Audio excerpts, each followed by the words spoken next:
السلام علیکم. محمد رضا صدیق اپنے پروگرام میث ویوز کے ساتھ حاضر خدمت ہے. کل بھی بہت سے لوگوں سے ملاقاتیں ہوئیں اور گلہ یہی تھا کہ جو یوٹیوب کا پروگرام نوٹیفیکیشن نہیں آ رہے. اب یہ میرے بس میں نہیں ہے. چینل سبسکرائب کریں، لائک کریں، یا نئے سلے سے میں چینل بناتا پھروں.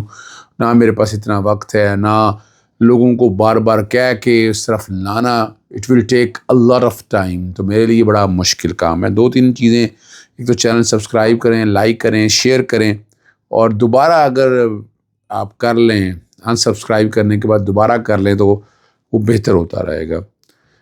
القادر ٹرسٹ میں جو حسن نواز والی کہانی ہے، کچھ اور انفارمیشن آئی ہے. اس میں سپریم کورٹ کے جسٹس سعید منصور علی شاہ نے بڑی وضاحت کے ساتھ کیا کیا، اور جسٹس یحییٰ افریدی اور جسٹس امین الدین کا کردار کیا ہے.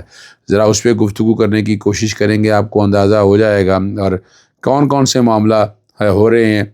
جسٹس محسن اختر کیانی نے جسٹس قاضی فائز عیسیٰ کے بارے میں کیا کہا، یہ بڑی مزیدار بات ہے. اور عمران خان کو کیا اخبارات اور ٹی وی کی سہولیات میسر ہیں، اور شاہد خاقان عباسی کی 26ویں آئینی ترمیم پہ کیا ہوا.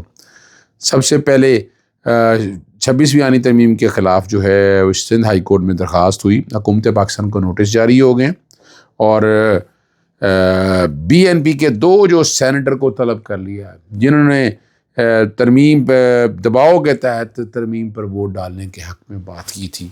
یعنی فری ول تو بڑی وضاحت کے ساتھ آ گئی، اور چیز بھی بڑی کلیئرٹی کے ساتھ آ گئی. عمران خان کو اخبارات، ٹی وی کی سہولیات، بیٹوں سے ٹیلی فونک گفتگو اور ذاتی معالج کے چیک اپ کے حوالے سے جسٹس یہ لگانے نہیں چاہیے تھی جسٹس عامر فاروق صاحب کو. میں پچھلے 8 مہینوں سے یہ کوشش کر رہا ہوں، اور میں مختلف درخواستیں دی ہیں. میں نے جوڈیشل کمیشن بنانے کا کہا کہ وہاں جا کے کمیشن جا کر دیکھ کے آئے، سہولیات دیکھ کے آئے. بین الاقوامی قوانین میں نے ساتھ رکھے، UND universal declaration of human right, ICCPR، Nelson Mandela rules, Pakistan prison act سامنے رکھا، پریزن رولز رکھے. یعنی عدالتیں بے بس نظر آ رہی ہیں. میں تو وہ بتا رہا ہوں جو چیزیں میرے سامنے اویلیبل ہیں.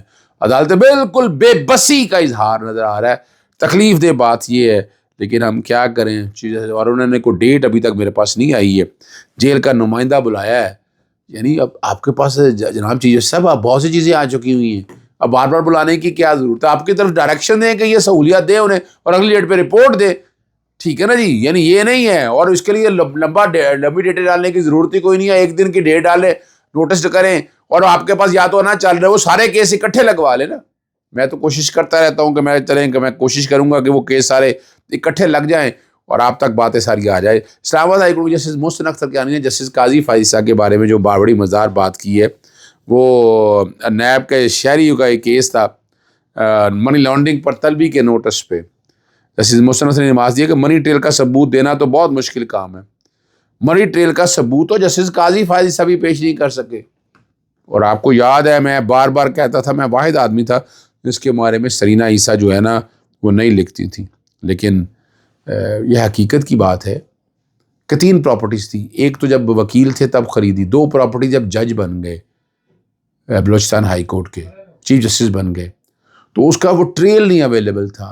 یعنی جہاں سے پتہ چلتا، یعنی کیا چلے میں آسان لفظ میں جاتے، یہ کچھ پیسے بچوں کے پڑھانے کے لیے باہر بھجواتے تھے. فورن کرنسی اکاؤنٹ میں لوکل فورن کرنسی خریدی، وہ ڈال دیا، وہ ایگزمپشن نہیں ہے اس کی، اور وہ پیسہ باہر بھیج دیا بچوں کی فیسوں کے لیے.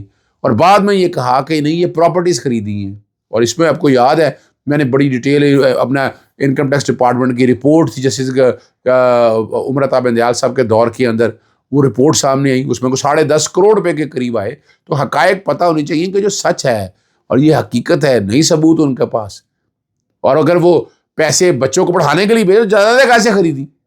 یعنی اگر آپ واقعی اب اپنا معیار وہ بنانا چاہتے ہیں کرپشن اور کرپٹ پریکٹسز کے، ایون فیلڈ کا نہیں آیا آپ کے پاس. اب بتا دیں ایون فیلڈ کے آگے ہائیڈ پارک کے ثبوت آگے، ہائیڈ پارک کے حوالے سے بھی آج میں بات کروں گا آپ کے سامنے. نہیں آ سکے.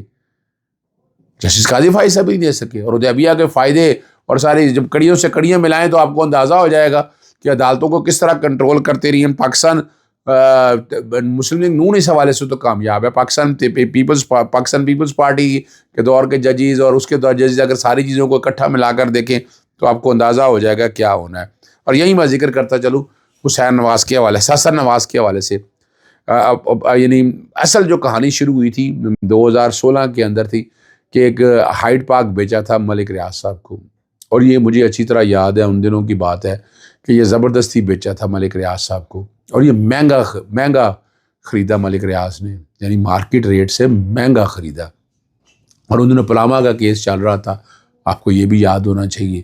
تو یہ اب یہ ساری چیزیں جب سامنے آئیں تو انہوں نے جلدی پراپرٹی ڈسپوز کی کہ کل کہیں ہائیڈ پارک کی طرف نہ آ جائے، اور اس میں فائدہ بھی لیا، یعنی اربوں روپے کا، یعنی اربوں روپے کی بات کر رہا ہوں میں کوئی کروڑوں کی بات نہیں کر رہا، اربوں روپے کا فائدہ لیا۔ اور ملک ریاض صاحب کی ملک ریاض صاحب نے تو یقیناً ان پہ اپنا نواسات کی ہیں، ہمدردیاں کی ہیں ان کے ساتھ، لیکن اس کے بعد جو ہے نا، اور بطور وزیر اعظم بلا کر نا بہت سی باتیں کہی تھیں اس وقت، وہ کسی وقت آ جائیں گی سامنے، اور وہ سامنے آنی بھی چاہیے، پتہ چل سکے، اور دگنی قیمت پر یہ خریدی تھی۔ اور آپ کو پتہ ہے حسن نواز آج کل دیوالیہ ہو چکے ہیں، یہ بھی آپ کے پاس پتہ ہے، اس فیملی کے لیے کیا حالات دیکھ رہے ہیں، کیا معاملات آ رہے ہیں سامنے، وہ بھی آپ کے سامنے، یعنی ایک چیز جو ہے وہ ریکارڈ میں تو آپ کے سامنے موجود ہے نا، تو اس لیے کچھ ایسی باتیں نہیں ہیں جو میں نہیں کرنا چاہتا، لیکن اصل حقائق آپ کو پتہ ہونے چاہیے کہ کیا ہے۔ تو الزام لگاتے رہے عمران خان نے کیا کچھ کیا؟ عمران خان نے تو کوئی ایسا کچھ کام ہی نہیں کیا، جو یہ سنہری دور ان لوگوں کے اب آخری طرف جاتے ہیں، اور یہ معاملہ بہت ہے، میں چونکہ پوائنٹر لکھا ہوا ہے، وہ پوائنٹر ساتھ ساتھ بتانا ہے۔ بینچز کے اختیارات کا معاملہ، مقررہ معاملہ نیا رخ اختیار کر گیا، اور واضح طور پر ہر جگہ کے دورے کرنے والے چیف جسٹس یحییٰ افریدی کا کردار سامنے آ گیا ہے، اور بظاہر جو ہے جسٹس قاضی فیصل تو سامنے آ کر کرتے تھے نا، لیکن جسٹس یحییٰ افریدی کے حوالے سے یہ ایک بند کمرے میں بہرحال فیصلہ ہو سکتا ہے، کرنا ہو انہوں نے آنا، اور خاموشی سے جو ہے نا یہ سارے معاملات کو لے کر چل رہے ہیں۔ اور سپریم کورٹ میں آج ایک انکشاف ہوا کہ چیف جسٹس یحییٰ افریدی اور جسٹس امین الدین نے کمیٹی کے تیسرے رکن جسٹس منصور علی شاہ کے علم میں لائے بغیر، کہ آپ کو تو لانا ہے، بینچ بنانا ہے نا، تو آپ بٹھائیں تو صحیح، بٹھا کے آئے تاکہ اعتراض ہو، یعنی آپ کیسے ایڈمنسٹریٹو آرڈر کے ذریعے بائی پاس کر سکتے ہیں ہائی کورٹ کے اس آرڈر کو، اور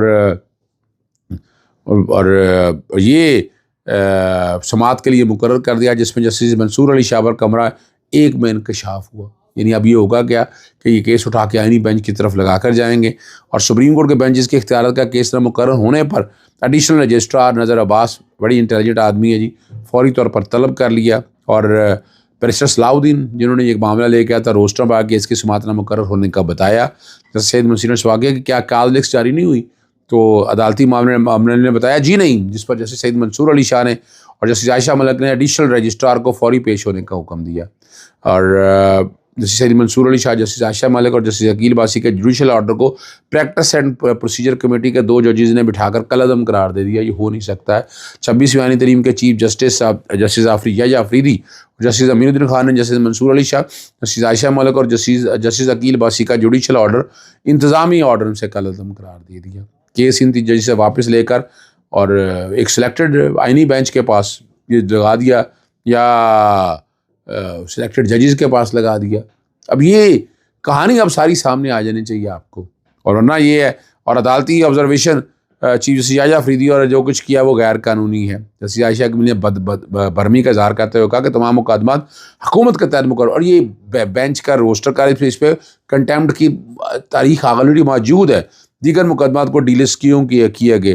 ڈپٹی رجسٹرار سپریم کورٹ نے جسٹس عائشہ ملک سے مکالمہ کرتے ہوئے کہا کہ ریسرچ افسر کا نوٹ ہے کہ قانونی سوال پر مبنی کیس آئینی بینچ سنے گا۔ اب یہ نئی ایک کہانی ساری سامنے ہوگی ہے، کیا یہ ریسرچ افسر عدالتی احکامات کا جائزہ لے سکتا ہے کہ یہ درست ہے یا نہیں؟ اب ریسرچ افسر فیصلہ کرے گا کہ کون سا کیس ہم سنیں گے اور کون سا کیس آئینی بینچ سنے گا۔ میرے عدالتی کیریئر میں کبھی ایسا نہیں ہوا کہ کوئی مقدمہ ایسے غائب ہو گیا۔ عدالتی فیصلے کے مطابق پہلے ہی کیس سنا جائے گا۔